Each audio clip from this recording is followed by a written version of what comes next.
Hello everyone. In this video, I will share the basics of how to use linear gradients. First, prepare the gradient box and place it on the workspace. If it doesn't appear, you can get it on the window. Gradients.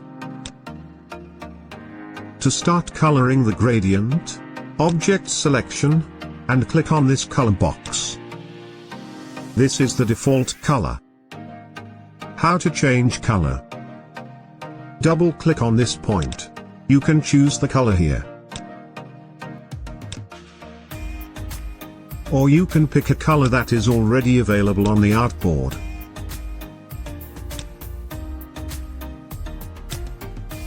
You can move this point to adjust the dominant direction of the color.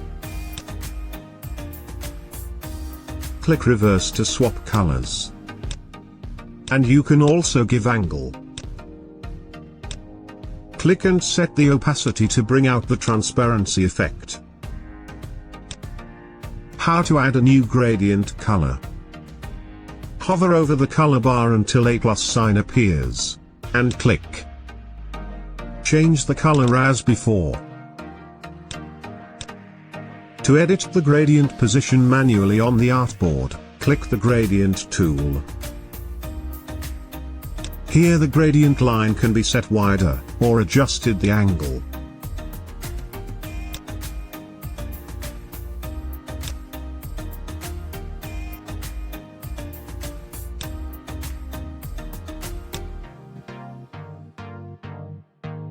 How to remove the color?